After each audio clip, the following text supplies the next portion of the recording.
is there a copyright infringement? Is it plagiarism? Plagiarism is usually defined as people using the same words. The rule of thumb has been 3 or more of the same consecutive words constitutes plagiarism. Well, what happens if they're all synonyms or the words are in different order? That presents a much harder case. Might have the same ideas there, the same fundamental research, but you can't own research. You can't own facts. You can't own tropes. Those are going to be inherent in every work of fiction. Every mystery is going to have a crime to solve, usually a murder. Every romance is going to have 2 people who meet and kind of like each other but don't get together for 200 pages for some reason or another. You can't own that. So what exactly are you suing for? Is it plagiarism? I think, here the lawyer in me is getting out, but I'm not offering legal advice here. Maybe unfair competition might be a more successful claim, but it's hard to know. Most of these copyright areas are ill-defined. The Supreme Court rarely, if ever, takes cases in this arena, so it's the lower courts making the decisions and usually not creating bright-line tests, not like, this many words or this much similarity, because it's just not something that lends itself to that. It's something that needs to be decided on a case-by-case basis. So, takeaways, red sneaker writers, don't text spin if you don't want to end up in court. If you think someone is text spinning you, you might want to talk to somebody about it, starting with your publisher, and decide whether it's worth chasing somebody. But don't jump to any hasty conclusions. Let's get out of the lawsuits and get into the rest of the book world. There is good news out there. As I said, book sales do significantly appear to be improving.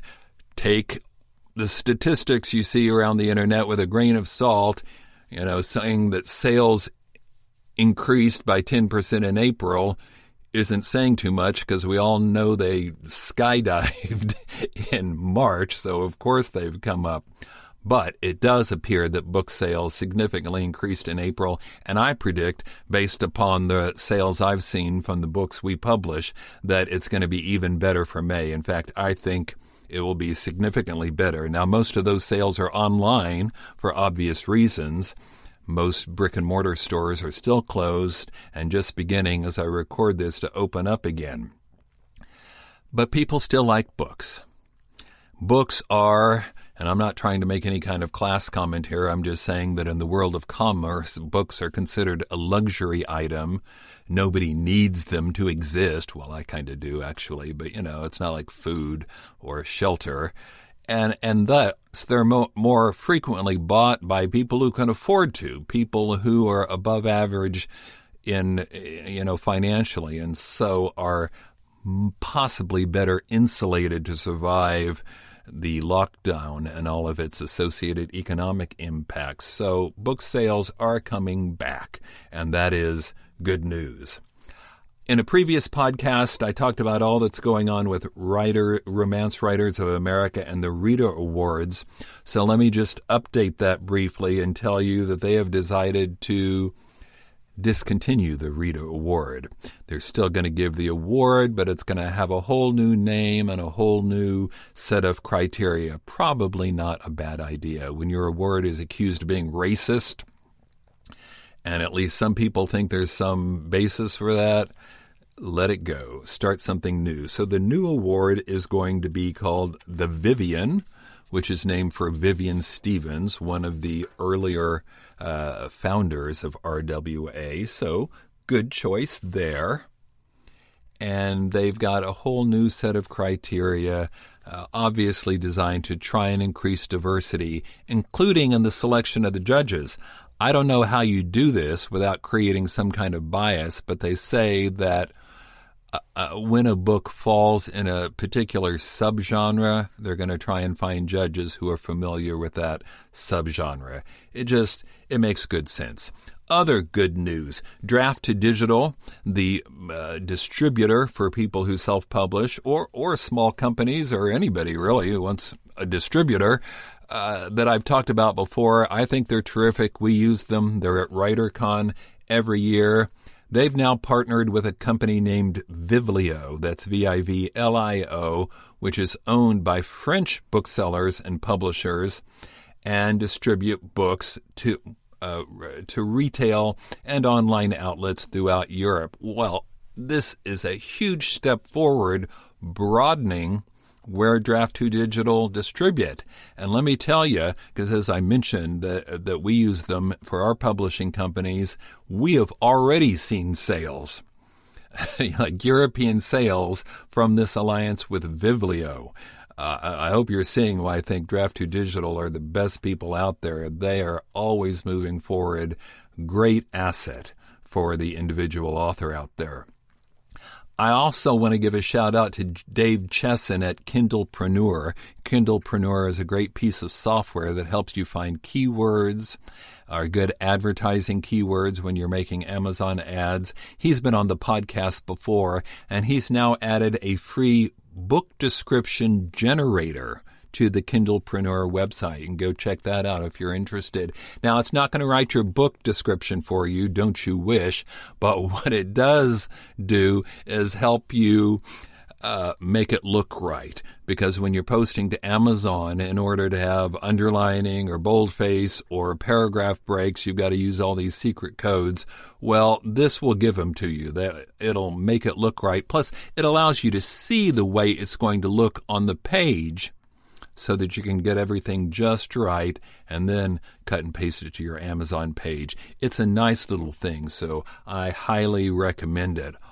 All of this, of course, just reminds us that we're in a whole different world than we were even 10 years ago in terms of publishing. Really, I should have more than 3 pieces of advice that have changed over the years, because we're in a different world. But it's a fun world, it's an exciting world, and it's a world that I think is giving authors more opportunities than they have ever had before. And that's really good for the Red Sneaker Writer. My interview this time is with Damon Courtney of BookFunnel. Damon is a writer, started out doing an epic fantasy series, but now has BookFunnel, which offers all kinds of invaluable services to authors and self-publishers. BookFunnel has become one of the most go-to high-profile aids out there to help people not only get their work out there, but help fans find it, which is so important. He's got a lot of great advice I've learned from. We use BookFunnel, and you might want to consider using it too. Here's what Damon had to say.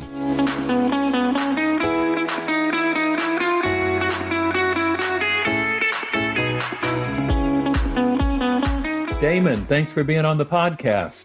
Yeah, thanks for having me. Okay, here's my traditional first question. If you could give one piece of advice to an aspiring writer, what would it be? Oh, that's a good one. I think it would probably be, assuming that you're doing all the writing. I'm not here to give craft advice. I'm not here to give writing advice. I'm the last guy to give you that. But I will say that as an aspiring writer, as you're getting out there in the world and as you get your books written, it's never too early to start building your readership and building your fan base. And what I mean by that is from the very beginning, from the very first book that you publish and you put out into the world, you should give your readers a way to communicate with you, to talk to you directly. Right. And the reason that I say that is because that in the world of indie has been the most powerful thing that I have seen from the authors who are out there that are really, truly making a living at this is, in the old day of traditional publishing, your traditional publisher did a lot of that stuff for you. And now, of course, they don't even do a lot of that stuff now. Right. But it was their responsibility to sort of put you out into the world. But even then, they would send you to book signings and things like that. And the goal of all that is always to endear you to your fans. You can have casual readers that just pick up a book in an airport and are like, oh, that looks like a good book. I'm stuck on a plane for 3 hours. But what you want are those super fans, those people who truly love you for you. Right. And it is never too early. Even if you've only got one book out there, somebody is going. Imagine when you were a kid and you picked up I mean, I can still remember the title of a book that I picked up at the library because the title looked good, and I picked it up, and I was probably 11 years old and just blown away by how much I loved that book. So your book, even though it's your first book and you're thinking, I'm not that great of a writer, it's only my first book, for somebody, that might be the book that just absolutely speaks to them, and they become a fan of your work for the rest of their life. Yeah. And I think, at least in part, what BookFunnel is designed to do is help people find their super fans, right? Absolutely. And that's the big bulk of what the authors on BookFunnel are doing with it. And the reason that I built it initially was so that, I put a sign up link in the back of my first book, and I said, hey, if you join my newsletter, then I have this free short story that you can read that takes place before the books got started. So it's a little bit of a prequel and kind of tells you a little story about when the protagonists were growing up. What's nice about that is it's a little freebie. It just says, hey, thank you for reading. I really appreciate it. I hope you enjoy this free story. It gets them to sign up for my newsletter, where hopefully they want to hear from me. The nice thing is, if they didn't like your book, they're probably not going to sign up for your newsletter. If they didn't like your book, they definitely don't want your free thing. They don't care, right? I mean, I guess we've all abused ourselves at a buffet once or twice, even though the food was terrible. But by and large, a reader who gets to the end of your book is like, it was okay. They're not going to be thinking, wow, a free story by the guy that I just read that was just okay. I definitely want a piece of that. So if they go and they pick up your free story and they sign up for your newsletter, then you have somebody who has read your book and is interested in your stuff. And maybe they're not a super fan yet, but that's what I built. That's why I built BookFunnel initially, was I needed to deliver that free story, that lead magnet or reader magnet, they sometimes call it in indie publishing.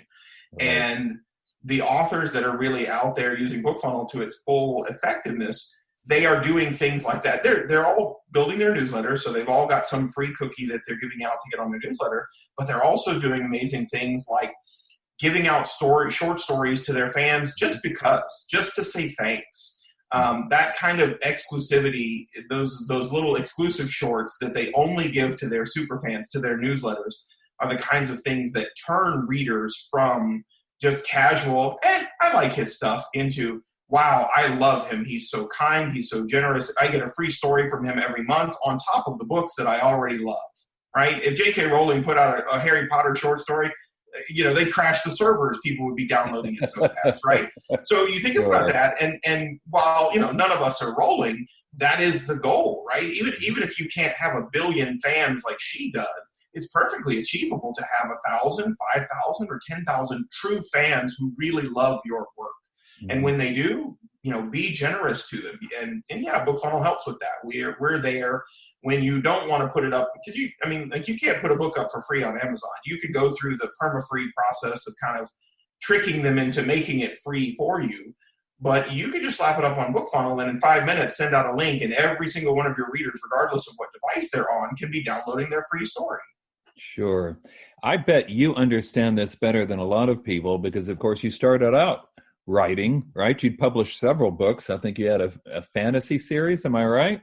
I published a trilogy, and it actually was, I'd almost published the second book when I started hearing the advice from the self-publishing gurus saying, oh, you should be building your newsletter. So I didn't do what I told all of your listeners to do in the very beginning of the podcast, which is start building early. But, it was the early, I think that was 2012, the salad days of self-publishing. Like we didn't know everything then, right? So, I was reading all this advice, like, oh yeah, I could write a little short story. That wouldn't take me very long, and I could make it really good and a good reason for people to sign up. And then I went out there and was looking at how all of these other people, these big, huge authors at the time, some of them are, 7-figure authors today, and how they were delivering this free, lead magnet, this free story that they were handing out.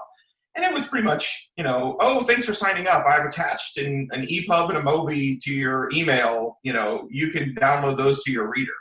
And I thought, oh man, that's fine for me. I'm a techie guy, but somebody like my mother would never be able to figure that out. Right. And so it's toward the end of publishing my second book that I had the idea for BookFunnel, like I can make this better. I can totally do this better than just emailing people files.